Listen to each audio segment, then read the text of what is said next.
तो फौरन गुस्से में आ गए।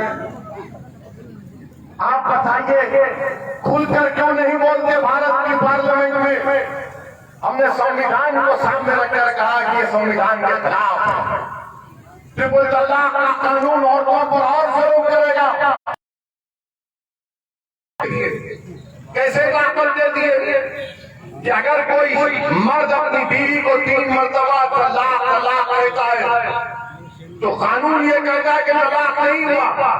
तो मैंने पूछा जब तलाक नहीं हुआ तो केस किस बुनियाद पर और जेल में किस बुनियाद पर डाल रहे हो? तो मोदी हुकूमत ने कहा कि उसको नहीं बोलना चाहिए। अरे मैंने कहा जब जुर्म नहीं हुआ तो केस किसका? तो जेल में जाएगा और जेल में जाएगा तो बेल नहीं होगी। और अगर कोर्ट सजा देगा 2 साल की तो 2 साल तक हमारी बहन इंतजार करेगी कि जब वो जेल से निकलेगा तो जेल के सामने हमारी बहन खड़े होगी और बैंड बाजा होगा और बाजे वाले गीत गाएंगे कि बहाव खूब बरसाओ मेरा महबूब आया है। 2 साल तक हमारी बहन क्यों खड़ी रहे बदमाशी के साथ, जिसको शरीयत के बारे में कुछ नहीं मालूम, जिसको औरतों के हुकूक के बारे में कुछ नहीं मालूम। अब क्या कर रहा है ये मर्द? कुछ नहीं बोल रहा, घर से अपनी बीवी को निकाल रहा और फेंक रहा। कहां गए मोदी? कहां गए ये तमाम बड़े बड़े बुलंद दावे करने वाले जो टीवी पर बैठकर ये मोदी की चमचागिरी करने वाले लोग जो महिलाओं को बिठा कर बोलते देखो इनके जुल्म हो रहा ना तुम कहां? हमने इस कानून के खिलाफ कहा। मैं सलाम करता हूं हमारी मां और बहनों को जिन्होंने पूरे मुल्क में पूरे मुस्लिम महिलाओं ने उस कानून के खिलाफ 8 करोड़ से ज्यादा महिलाओं ने दस्तखत करके प्रधानमंत्री वजीर आजम से कहा हम इस कानून को रिजेक्ट करते हैं। एक और कानून बनाया गया, CAA का कानून, शहरियत का कानून, मजहब की बुनियाद पर बना गया। हमने कहा ये बाबा साहब अम्बेडकर के बना हुए संविधान के खिलाफ है। पूछिए लोगों से ये समाजवादी BSP से कानून की मुखालिफत कैसे करते ये लोग?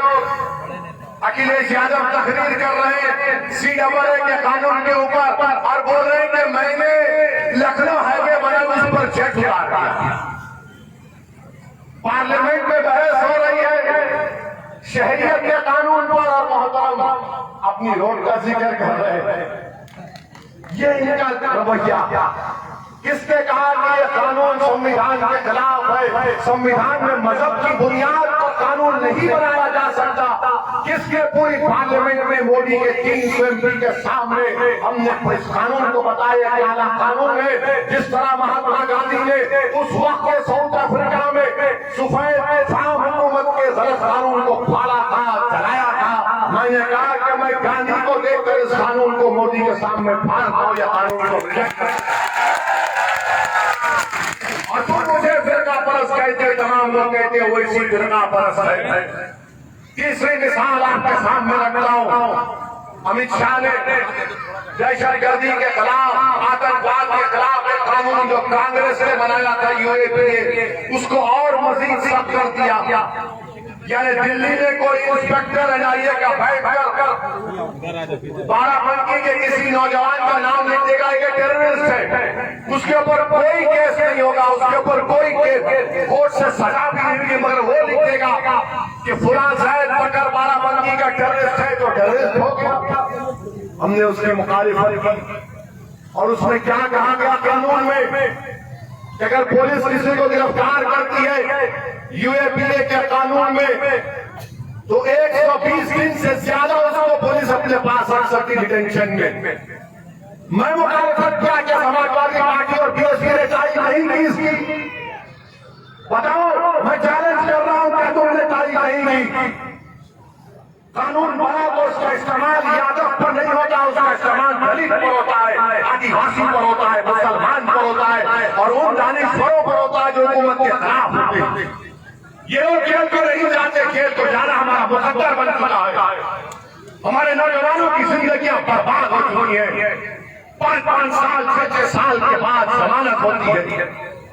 एक शख्स निकला 12 साल की जेल के बाद निकला तो अपने गांव गया तो उसने क्या किया मालूम?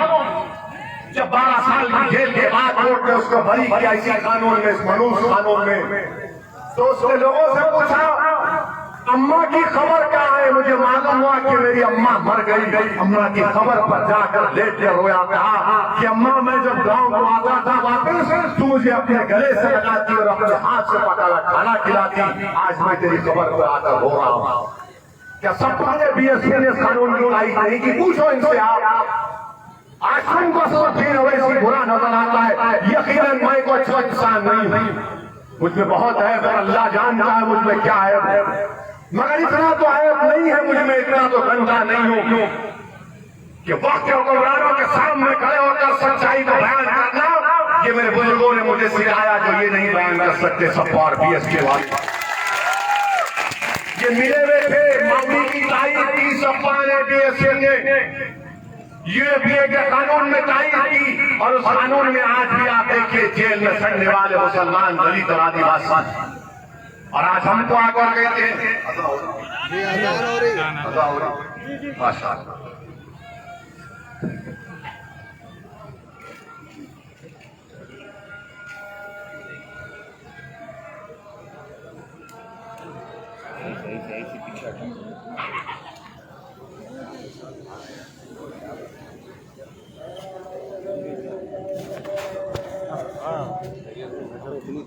बैठ गए, हवा खाए हैं 10 मिनट, अजान होने लगी तो रुक गए थे। तो बताइए तब फिर कौन ये ऐसा सबका है क्या?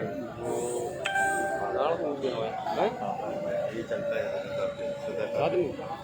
वही उनके फिर मलिक भाई बैठे थे, दवा दी गए छोड़ दो, इसलिए हम 4 घंटे संभाल लिया करना लाइव चला रहे क्या ये मेरे भाई।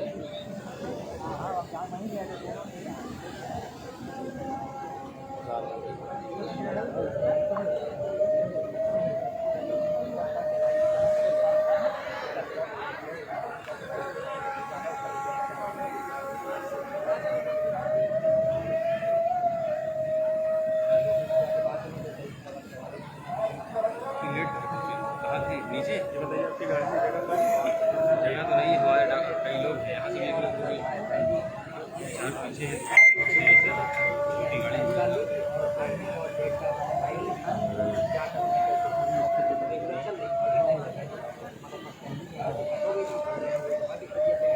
आज होटल में आप रुकेंगे निकल जाए, सीधे यहीं से निकल लेंगे।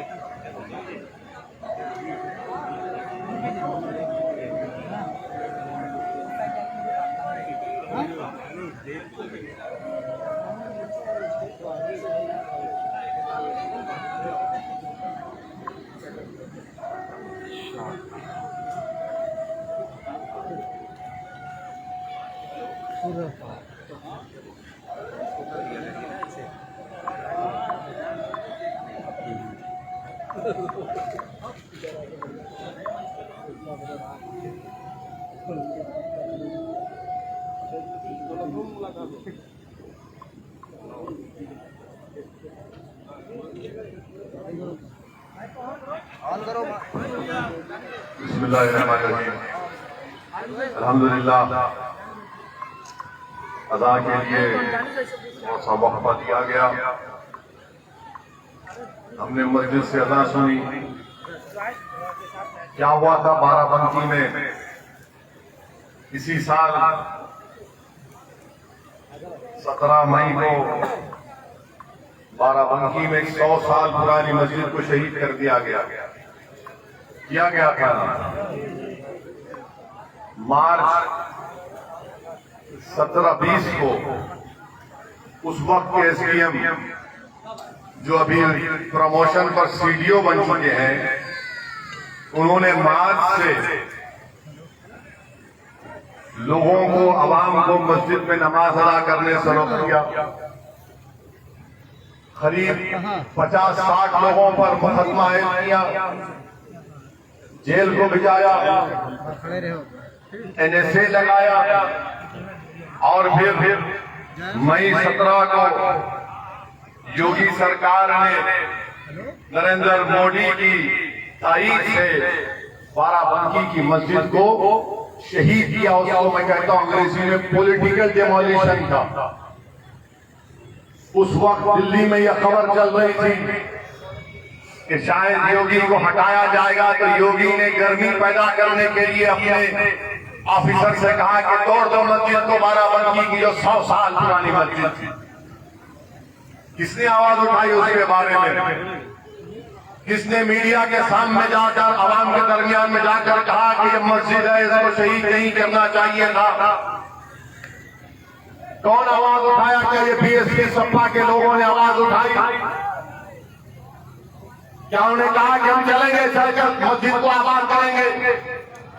मेरे अजीज दोस्तों और बुजुर्गों, 100 साल पुरानी मस्जिद को एसडीएम ने कहकर कह दिया कि इलीगल स्ट्रक्चर है, गैर कानूनी तौर पर इसको बनाया गया। और एसडीएम को मालूम होना चाहिए कि सुप्रीम कोर्ट का कानून है, वक्फ यूजर भी वक्फ हो जाता है। 100 साल पुरानी मस्जिद को एसडीएम ने तोड़ दिया बगैर कोई नोटिस के, बगैर कोई कोर्ट के ऑर्डर।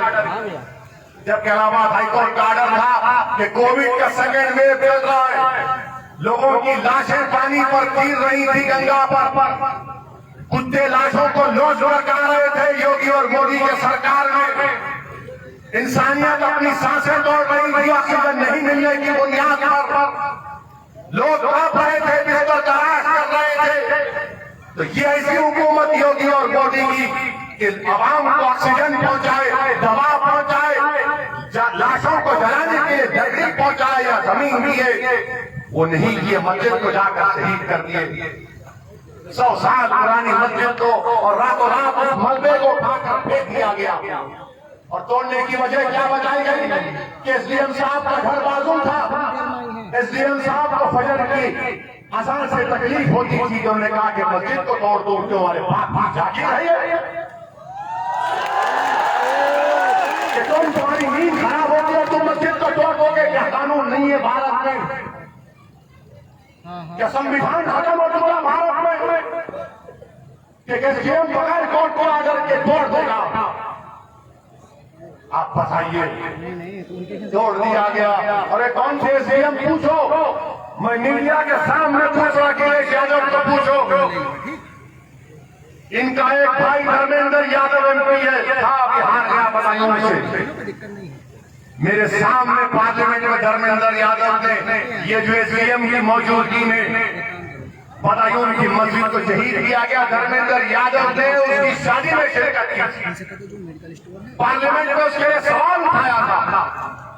ये आपके लोग हैं और आप असदुद्दीन ओवैसी और मजलिस पर उंगलियां उठाते हैं। क्यों नहीं बोले सपा और बीएसपी कांग्रेस वाले कि योगी सरकार ने गैर कानूनी तरीके से बाराबंकी की मस्जिद को? मेरे आपने वोट डाल दिया है इन तमाम लोगों को, मगर क्या कभी आपने सोचा कि आपको क्या मिला? क्या मिला? उत्तर प्रदेश में 60 साल से आप सेकुलरिज्म के नाम पर वोट डाल दिया है। मैं सेकुलरिज्म के खिलाफ नहीं हूं, मैं उस सेकुलरिज्म के खिलाफ हूं जो पॉलिटिकल सेकुलरिज्म, जो सियासी सेकुलरिज्म है। पूछिए कभी आप खुद अपने आप से सवाल करिए कि बहुजन समाज हो, कांग्रेस हो, समाजवादी हो, बीजेपी हो, क्या इनके मन से लफ्ज़ मुसलमान निकलता है? कभी आपने सुना इनके मन से मुसलमान का लफ्ज़ सुनते हुए? क्यों नहीं बोलते मुसलमान? क्यों नहीं बोलते मुसलमान का नाम क्यों नहीं लेते? क्या भारत में 14% आबादी भारत के अफोर्ड की शहीद नहीं है कि तुम अपनी जबान पर हमारा नाम लेने से कतराते हो? तुम क्यों डरते हो? क्यों शर्मिंदगी महसूस करते हो? ये सवाल मेरा बीजेपी से भी है, सपा से भी है, बीएसपी से भी है। आज ये माहौल बनाकर रख दिया गया कि ये बड़े बड़े लोग जो वोट तो चाहते हैं मगर नाम देना पसंद नहीं करते मुसलमानों का, और वो ऐसी बरंगियां उठाते हैं। मैं नाम लूंगा मुसलमानों का जब तक जिंदा रहूंगा। इसलिए क्यों लूंगा बताता हूं, इसलिए कि भारत के कानून के लिहाज से मुसलमान माइनॉरिटी है। भारत के संविधान आर्टिकल 29 और 30, 29 और 30 के मुताबिक अक़लियतों को हुकूक दिए गए जिसमें मुसलमान शामिल हैं। मगर ये लोग कुछ आवाज नहीं उठाएंगे, खामोश बैठे रहेंगे। अब इलेक्शन आ गया तो सब बड़ी बड़ी मीठी मीठी बातें करेंगे। अरे आवाज तो उठाओ, बात तो करो, मगर लफ्ज़ मुसलमान का नाम लेना नहीं चाहते।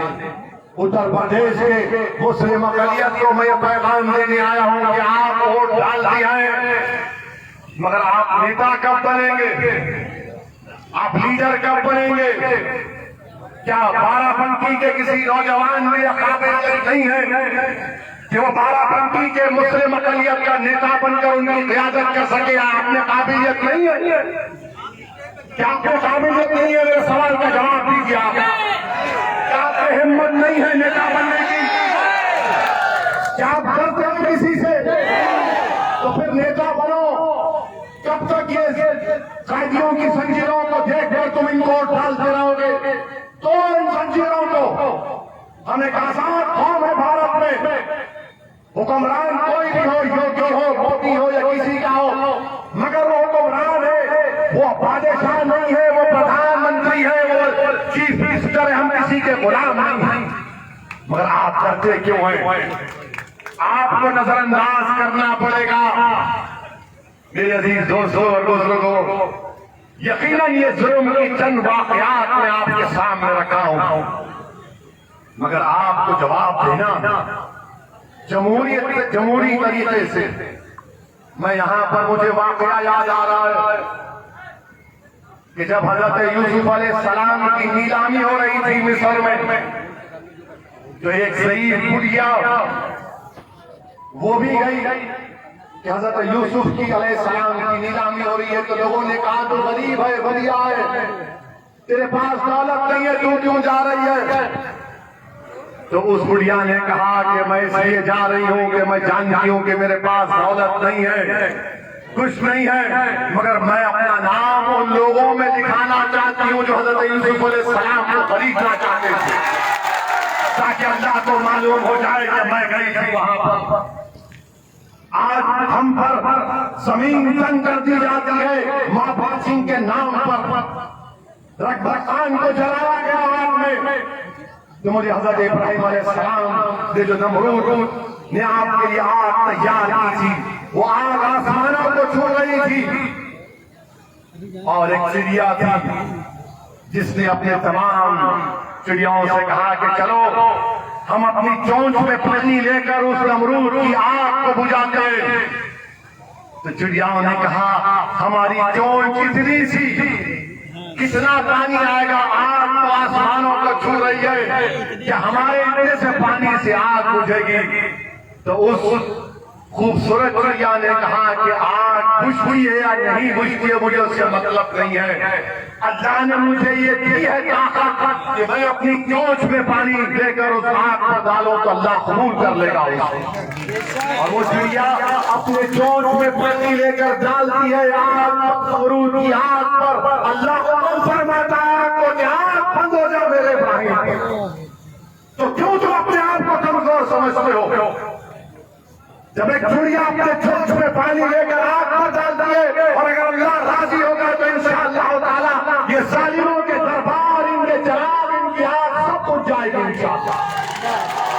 मगर याद रखो तुमको हमको कोशिश करना पड़ेगा, कदम उठाना पड़ेगा, चलना पड़ेगा, जिद्दोजहद करना पड़ेगा, इशार और कुर्बानी के मज़ारे पेश करना पड़ेगा। अपने खरीद दर को आने मत दीजिए। भारत का संविधान आपको अपनी आवाज उठाने की इजाजत देता है, वो संविधान जिसको बाबा साहिब अम्बेडकर ने बनाया था। मेरी इज्जतदार मां और बहनों, मेरे बुजुर्गों, मेरे गयूर नौजवान साथियों, असदुद्दीन ओवैसी आपको पैगाम देने आया है कि आप अपनी जमात को मजबूत करिए। मैं बनवाइए लाइए से निकलकर बाराबंकी के गलियों में आया हूँ, तो मेरा आने का मकसद अपनी शोहरत या अपनी अना की तस्वीर नहीं है।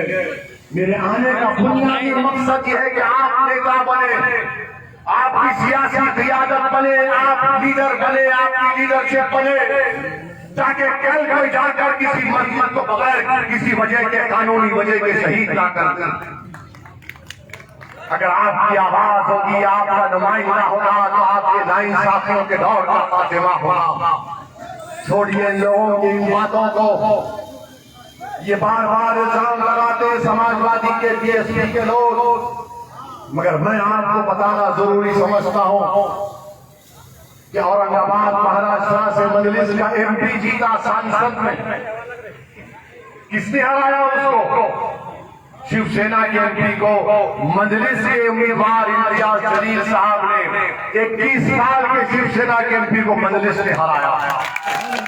सारी दुनिया कह रही थी नहीं हरा सकते, मगर औरंगाबाद का मजलिस का जुनूनी कह रहा था कि अभी तो जंग शुरू हुई है, नतीजा अल्लाह के हाथ में, हम पूरी कोशिश करेंगे, मर मिट जाएंगे।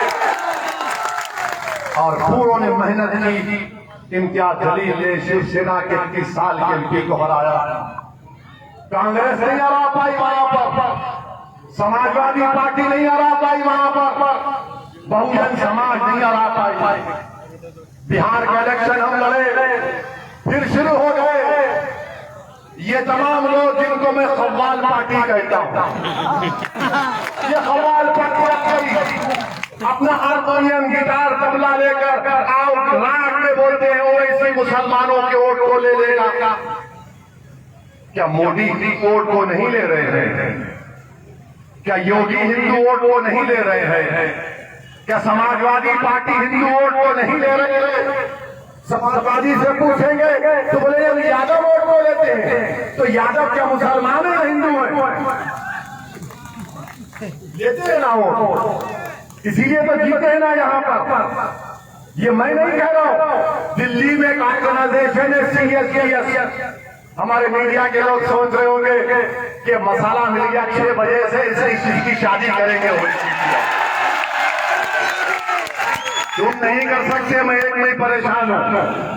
अब जा रहा हूं, इंतजार में बैठे 3 दिन का हिसाब देना है हमको। मगर मीडिया की मसाला मिल गया। अरे मगर बेटा तो यही बोलता है ना प्यारे, बेटा तो यही बोलता है कि 2019 के चुनाव में बीजेपी एनडीए को 50% हिंदू वोट मिला। कितना मिला? डरो मत बोलो, डरो मत बोलो। और उत्तर प्रदेश के चुनाव में बीएसपी और सपा मिलकर लड़े। तुमने वोट दिया उनको, शर्मा ने हाथ उठाकर वोट दिया। कितने मुसलमानों ने वोट दिया सपा बीएसपी को मालूम आपको? 75% दिया। और उत्तर प्रदेश के हमारे भाइयों ने कितना वोट दिया मोदी को मालूम आपको? 51%, 50%। तब कौन जीता? बीजेपी कैसे जीती यहाँ पर? मैं तो नहीं था ना मेरे पास जिन्नात है कि तुमको जाकर बोले का ऐसा करो। सोचो, आपकी हंसी का हंसाने के लिए नहीं कह रहा हूँ, आपको हकीकत बयान कर रहा हूँ। अब इलेक्शन असेंबली का विधानसभा लड़ रहे तो तमाम सेकुलर, अपने आप को सेकुलर बोलते, सेकुलर नहीं है, ये RSS की थीम है तमाम के तमाम लोग। ये क्या कह रहे हैं? इसने ओवैसी आएगा तो मुसलमान वोट ले लेगा। कभी आपने सुना कि यादव ने मोदी को वोट दिया तो क्या यादव ने कहा कि वो यादव की टीम है जिसने मोदी को वोट दिया? तुमने सुना कभी? क्या तुमने कभी सुना कि दलित ने अपना वोट डालना उसका खर्च किया, उसने मोदी को वोट दिया? तो क्या किसी बीएसपी के नेता ने कहा कि वो दलित की टीम है? तो क्यों मुसलमान लोग कहते हैं? क्यों उसका नाम लोग चुप कहते? क्यों के वक्त में आया है? अरे जब यादव और दलित ब्राह्मण सब पार्टी को दे सकता है तो तुमको हिंदू वोट की बात नहीं करेंगे, जैसा कि हर चुनाव में खाली मुसलमान वोट देता था। ये हकीकत है, इसको आपको जानना है, इसलिए खुलकर बयान कर रहा हूं। मेरी फितरत में नहीं है कि अल्फाज आप कर बयान करो, मैं खुलकर बयान कर रहा हूं और आपको समझना इन बातों को। और हो सके तो नौजवानों से अपील कर रहा हूं कि मेरे इस भाषण को, मेरी इस तकरीर को आप अपनी आपके पास एक ताकत है सेल फोन की, व्हाट्सएप से फैलाई, ताकि उत्तर प्रदेश के घर घर तक हमारी मार बहनों तक, बुजुर्गों तक, उलमाओं तक, मशाइखीन तक मजलिस इत्तेहाद मुस्लिमीन का पैगाम पहुंच जाए और मालूम हो जाए कि हकीकत क्या है। यही इनको फिक्र है। नहीं आप क्यों लड़ते यहाँ पर, आप क्यों वोट काट रहे? बिहार में हम रहे 5 विधायक मजलिस के बिहार के असेंबली में अल्हम्दुलिल्लाह, महाराष्ट्र में 2 विधायक हमारे, तेलंगाना में 7 है। तो एक समाजवादी पार्टी से करीब एक जर्नलिस्ट है, वो हमसे उलझ गए, उनको खुजली हुई तो प्रेस कॉन्फ्रेंस में पूछा आपने बिहार में वोट काट दिया। हमने पूछा बताइए आप तो बड़े विद्वान है ना? बोले हाँ है। हमने कहा कितने सीट लड़े बिहार में? हमने बोले 60-70 लड़े। बोला तुम झूठे हो। बोले आप मीडिया को कह रहे हैं हाँ तुम झूठ बोले तो झूठा बोलेंगे तुमको, और ज्यादा बोलेंगे तो बोलेंगे झूठ बोले तो वोट आके तुमको काला। हमने सिर्फ 20 सीट लड़ी, 20 में 5 पर हमारे विधायक बने, 9 पर आरजेडी कांग्रेस के बने हमारे खिलाफ, और 6 पर एनडीए बीजेपी नीतीश कुमार के बने। आज हमारे विधायक असेंबली में जानते हैं तो बिहार की असेंबली थर थर कांपती है कि मजलिस के दीवाने आ रहे हैं। लोग बोलते हैं कि तुम्हारे साथ जीते तेलंगाना में क्या किए, तुम क्या कर लोगे, तुम तो मंत्री नहीं बनोगे। 70 साल से मुसलमानों को ये कह करो किया कि मुझे मंत्री बना दिया जाएगा, मगर वो मंत्री तो बना, तुमको संतरी की भी नौकरी नहीं मिली। वो मंत्री तो बन गया, हम मंत्री बनना नहीं चाहते, हम लड़ने वाले हैं, लड़ना चाहते हैं। हम आपका हुकूक, आपका हक दिलाना चाहते हैं जो भारत के संविधान ने सबको दिया है। हम बराबरी चाहते हैं, हम हिस्सा चाहते हैं, हिस्सेदारी चाहते हैं। अगर 11% मुख्यमंत्री बना सकते हैं तो क्या 19% मुसलमान अपने 19 MLA मजलिस के नहीं कामयाब कर सकते? मैं पैगाम दे रहा हूं उत्तर प्रदेश के 19% मुसलमानों का, अगर 11% यादव, मुलायम सिंह यादव तो अखिलेश यादव का अपना मुख्यमंत्री बनाए तो क्या इस आने वाले चुनाव में 19% मुसलमान क्या मजलिस के मिले तो कामयाब नहीं कर सकते? करेंगे इंशाअल्लाह। आपने सबको साथ किया मगर क्या मिला?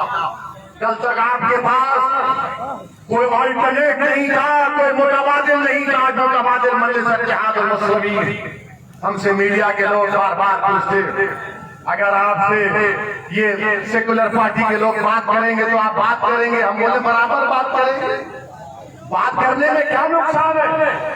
मगर वो बात नहीं करना चाहते। अगर बात करना चाहते तो बात करेंगे, मगर ऐसा नहीं होगा। असदुद्दीन ओवैसी अगर किसी नेताओं से मिलेगा तो खड़े होकर नहीं बात करेगा, टेबल होगा, 2 कुर्सी होंगे, एक कुर्सी पे वो बैठेंगे, दूसरी कुर्सी पे हम बैठेंगे। आंख में आंख डालकर बात करेंगे। वो दौर खत्म हो गया गुलामी का, वो दौर खत्म हो गया आंख से आंख नहीं मिलाने का, वो दौर खत्म हो गया सर को झुकाने का, वो दौर खत्म हो गया कि चप्पल को उनके घर के दहलीज पर छोड़ कर आने का। चप्पल पहनकर तुम्हारे घर में जाएगा। ये मजलिस इत्तेहाद मुस्लिमीन का मिजाज है और इस मिजाज को आपको अपने अंदर पैदा करना पड़ेगा। मेरे अजीज दोस्तों और बुजुर्गों, मैं आपसे अपील कर रहा हूं कि भारत की जमहूरियत, भारत का संविधान, भारत की भाईचारगी उस वक्त मजबूत होगी जब भारत के मुसलमानों को उनका सियासी हक मिलेगा, जब भारत के मुसलमान अपने एक सियासी लीडरशिप को बनाएंगे, जब सब समाज के लोग बनाए। क्या योगी आदित्यनाथ ठाकुरों के नेता नहीं है? बाबा है ना, बाबा ठाकुरों के नेता है। ठाकुर ये बोलता है कि बाबा हमारा है। ओबीसी नेता ये कहता है कि वो भी हमारा है। यादव ये कहता है कि अखिलेश हमारा बेटा है। दलित समाज के लोग कहते हैं मायावती बहन जी के कि बहन जी हमारी है। कुर्मी समाज के लोग बोलते हैं अनुप्रिया को मिनिस्टर इसलिए बनाया गया कुर्मी वोट लेना है। ये सब कर रहे हैं और आप हमारा हाल क्या है? हम देख रहे हैं। अल्लाह तेरी तरफ से मदद कब आएगी? वो छोड़ो, तुम नेता बनोगे, मैं नहीं, तुमको नेता बनना है। मैं पुकार कर कहूंगा कि हमारा नेता तुम्हारे जैसा हो, मेरा नेता तुम्हारे जैसा हो। मैं नेता बनने नहीं आया हूं। अल्लाह ने मुझे बहुत इज्जत दी, अल्हम्दुलिल्लाह। रसूलुल्लाह सल्लल्लाहु अलैहि वसल्लम के सदक़े तो फैल मैं सोच ही नहीं सकता कि यहाँ तक आऊंगा। मगर तुमको नेता बनना है। तुम जब तक नारे मारोगे लगे ऐसा नेता होगा, अरे तुम बनो, तुम काबिल बनो, तुम कौम के सेक्रेटरी बनो। हम तुम्हारे पीछे करेंगे, तुम्हारे वास्ते हर चीज करेंगे। मगर ये मिजाज पैदा करो, हिम्मत और हौसले से काम करो, डरने और घबराने की जरूरत नहीं है। और ये उत्तर प्रदेश में ये बाबा मुख्यमंत्री को बाबा कहते हैं,